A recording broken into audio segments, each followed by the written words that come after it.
शिविंदर, आपका स्वागत है जनज्वार में। और पहली प्रतिक्रिया आपसे हम यही चाहेंगे कि अमृतपाल की गिरफ्तारी के बाद राज्य का क्या माहौल है, आम जनता में क्या चर्चा है और सिख समाज क्या कह रहा है और अलगाववादी नेताओं की क्या कोई प्रतिक्रिया आ रही है क्या? शुक्रिया अजय, बहुत बहुत। देखिए, अभी तक जो गिरफ्तारी हुई है, आज 7 बजे के करीब जो गिरफ्तारी हो गई थी। पंजाब में सूरत हाल बिल्कुल ठीक है, कोई ऐसी बात नहीं है कि आपका जो सवाल था कि सिख मुआशरा है जो हुँ, उसमें कैसी प्रतिक्रिया है। हुँ, देखिए, पहली बात तो ये है, ये समझना बहुत जरूरी है, क्योंकि जैसे ही अमृतपाल का उदय होता है, आगमन होता है, भारत में होता है, तो हुँ, इसको एकदम मीडिया का द्वारा, चाहे वो नेशनल मीडिया हो या पंजाब का लोकल स्थानीय मीडिया हो, उन्होंने बहुत बड़ा करके दिखाया था, जो कि रियलिटी में ऐसा है नहीं था अमृतपाल, क्योंकि जी, अमृतपाल का कोई ग्राउंड नहीं था।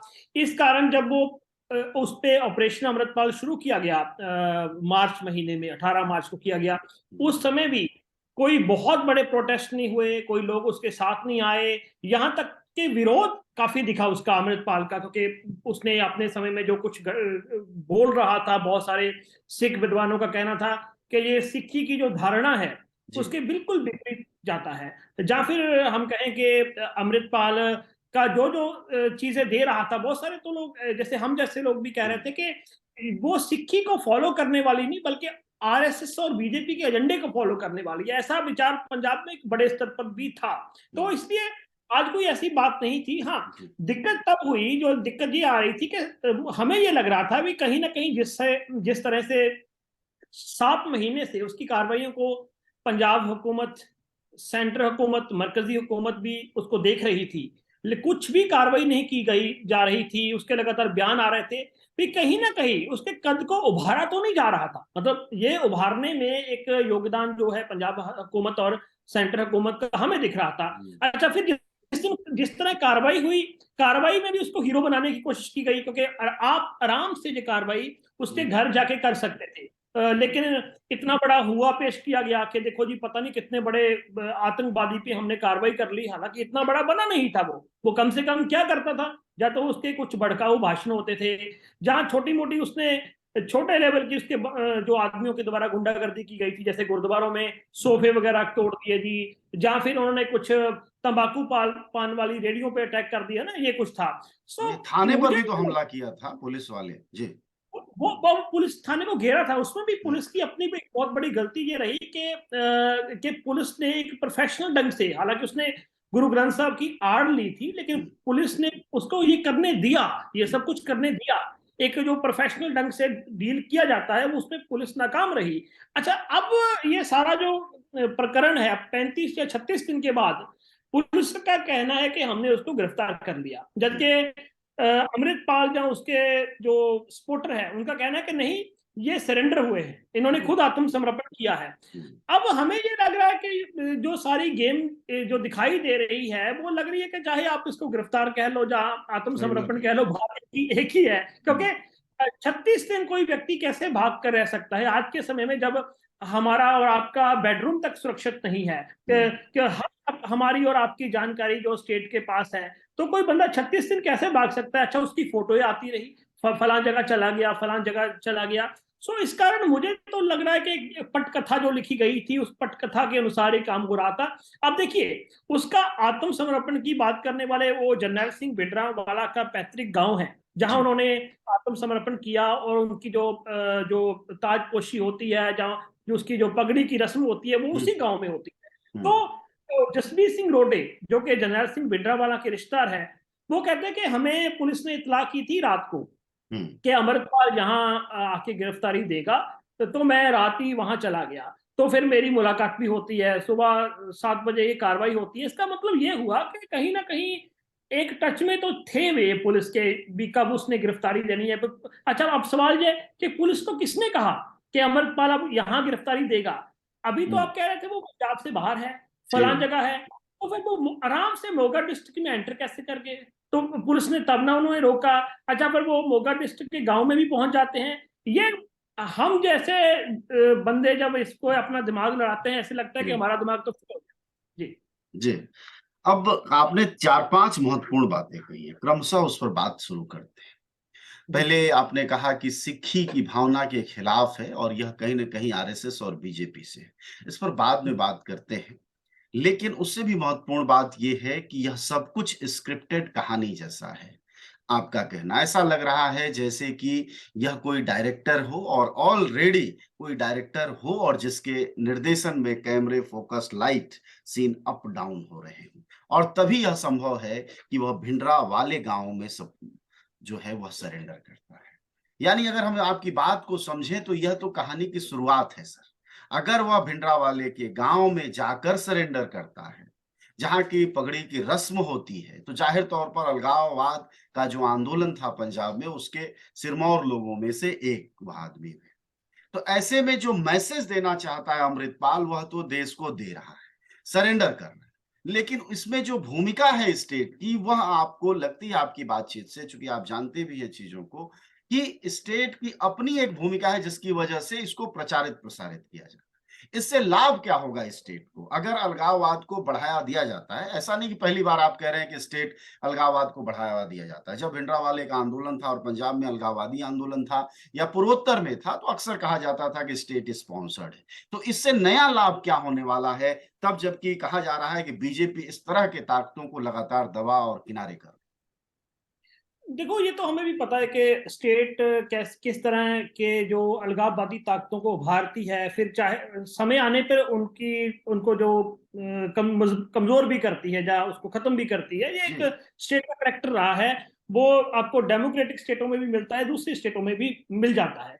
अब जो हिंदुस्तान में यदि पंजाब के नजरिए से देखना हो हुँ, तो देखिए, पंजाब एक ऐसा स्टेट है जो जिसने सरकारी तशद्दुद भी सहा हुआ है और गैर सरकारी तशद्दुद भी सहा हुआ है। सरकारी तशद्दुद जो है वो 80 के दशक में खालिस्तानी मूवमेंट के दौरान सहा हुआ है, जब बेकसूर सिख नौजवानों को पकड़कर उनको मारा जाता था, उनके कत्ल हुए होते थे, उनको जी, परेशान किया जाता था, उनके परिवार वालों को। ये नक्सलाइट मूवमेंट के दौरान भी पंजाब ने सहा हुआ है। गैर सरकारी तशद्दुद जो खालिस्तानी दहशतगर्दों द्वारा किया जाता था, वो भी सहा हुआ है। सो स्टेट यहां से निकलकर ऐसा बना के उनको दोनों तरह के तजुर्बे हैं। लेकिन हुँ, पंजाब में एक खास बात है, जो मास मूवमेंट जहां बहुत मजबूत है, हुँ, जो मास मूवमेंट है, जो डेमोक्रेटिक अधिकारों की बात हुँ, करती है।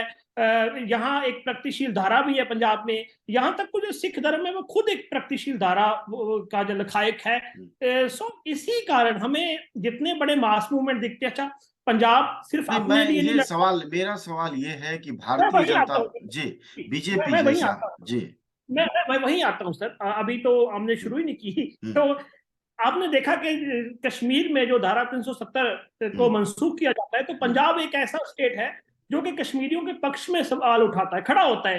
एक हुँ, लाख से ऊपर का इकट्ठ हो जाता है पंजाब में। तो हुँ, वो पंजाब एक ऐसा स्टेट है जो सीए के मामले में मुस्लिम भाइयों के साथ खड़ा होता है। हुँ, किसान आंदोलन जो है वो पंजाब ने खड़ा किया, हालांकि पूरे मुल्क का आंदोलन था, पर उसकी हुँ, शुरुआत पंजाब ने की। जी, जैसे ही किसान आंदोलन के बाद भारतीय स्टेट को, खासकर बीजेपी को, पंजाब के लोग जब पंजाब खटकने लगा, तो होता क्या है, उसी समय इन्होंने कहा कि पहले कहा ये माओवादी है, फिर खालिस्तान का इन्होंने प्रचार किया। उसी बीच में दीप सिद्धू पैदा होता है कि ये डिजाइन किया जाए कि ये तो पंजाब में तो कोई अलगाववादी मूवमेंट चल रही है। हालांकि हुँ, पंजाब में अलगाववादी मूवमेंट का या खालिस्तानी मूवमेंट का कोई नामो निशान नहीं। हाँ, पंजाब में फेडरलिज्म का इशू है, वो काफी गंभीर इशू है। लोग जो हमारे कॉन्स्टिट्यूशन भी फेडरलिज्म की बात करता है। लेकिन पंजाब में अच्छा, फिर जिस तरह के लोग आते हैं, जैसे दीप सिद्धू किसान आंदोलन के समय आया, हुँ, उसने सबसे पहला अटैक किया मास मूवमेंट पे, उन किसान और संगठनों पे जो कि प्रोग्रेसिव है, जो लोकतंत्री है, जो जमहूरियत की बात करते हैं। अच्छा, जी, अमृतपाल की बात देखिए, अमृतपाल जो बातें उठाता था, उसने बातें की। सबसे पहले तो उसका आना ही बड़े सवाल खड़ा करता है। आराम से कोई व्यक्ति है, दुबई से आता है, जी, आप आने देते हो। उसी समय एक पत्रकार थे अमेरिका के, वॉइस न्यूज के, अंगद सिंह। हुँ, अंगद सिंह को आप एयरपोर्ट से वापस भेज देते हो, क्योंकि उसने सीए पे रिपोर्टिंग की, उसने दलित इशू पे रिपोर्टिंग की, उसने कोरोना पे रिपोर्टिंग की। लेकिन हुँ, अमृतपाल आता है, आकर भड़काऊ भाषण करता है। अब उसके भाषण कैसे हैं? वो क्रिश्चियन के उल्ट बोलता है।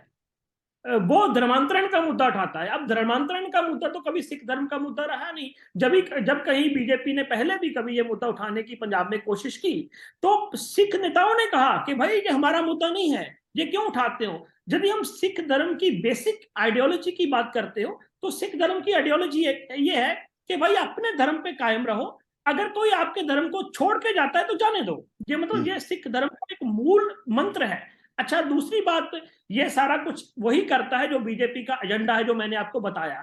इसी तरह मास संगठनों को इसके लोग अटैक करते हैं। फॉर एग्जांपल, जैसे कि एक पंजाब की बहुत बड़ी किसान ऑर्गेनाइजेशन है जो उग्राहा ग्रुप है, उस पे ये अटैक करता है। इसने बास न्यूज पे आप देखिए, इसने एक इंटरव्यू दी हुई है।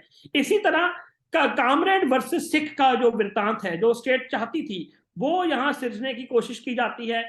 इसके आने से कुछ महीने पहले अमृतसर डिस्ट्रिक्ट में एक मुस्लिम गुजरों पे अटैक होता है।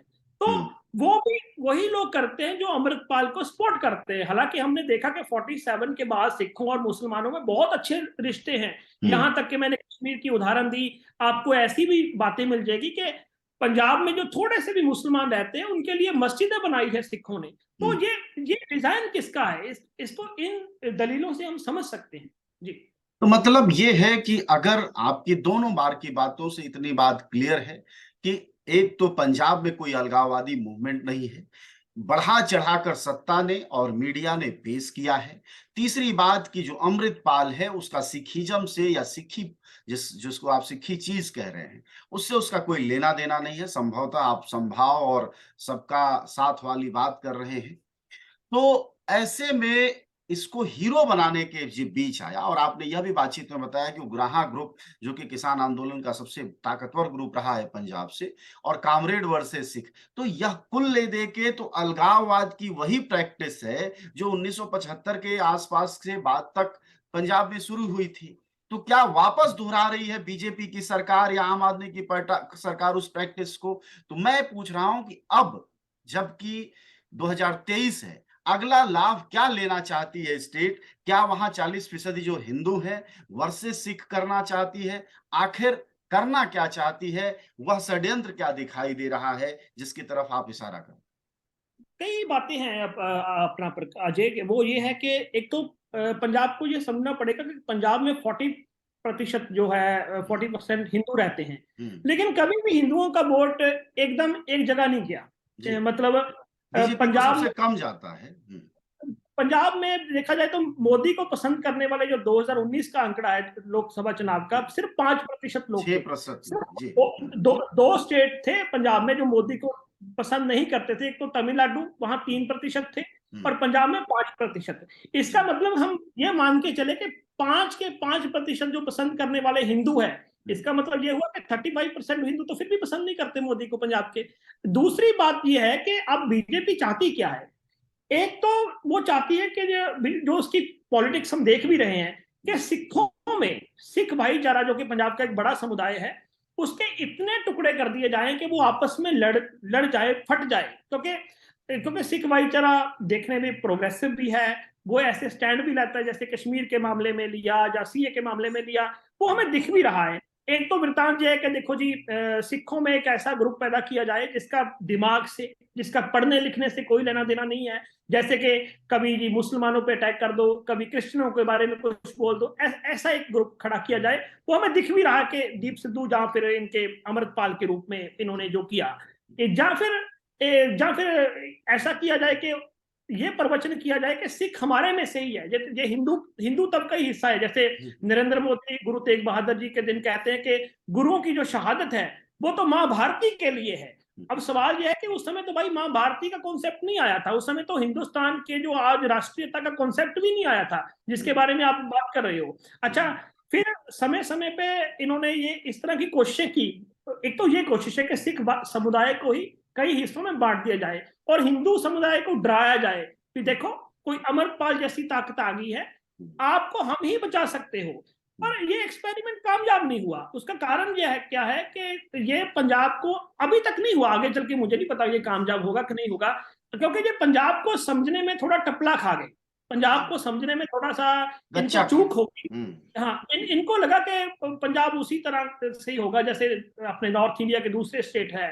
पंजाब की फितरत थोड़ी सी अलग है, वो मैंने आपको बताई भी है। आगे चल के क्या शकुनी चालें चली जाती है, क्या वो शकुनी चालों में पंजाबी आ जाते हैं या नहीं आते, वो हमें आगे चल के देखना होगा। देखना। शुक्रिया आपका बातचीत के लिए शिवेंद्र। शिवेंद्र हमसे बातचीत कर रहे थे और हम समझना चाह रहे थे कि अमृतपाल की गिरफ्तारी के बाद पंजाब के क्या हालात हैं। आपने सुना वरिष्ठ पत्रकार शिवेंद्र को कि उन्होंने बहुत साफ कहा कि कोई असर नहीं है अलगाववाद का पंजाब में, और उससे भी बड़ी बात कही कि इस आग लगाने का काम और उसको सह देने का काम कहीं ना कहीं राज्य और केंद्र की जरिए हुआ है या मीडिया को स्पॉन्सर्ड किया गया है।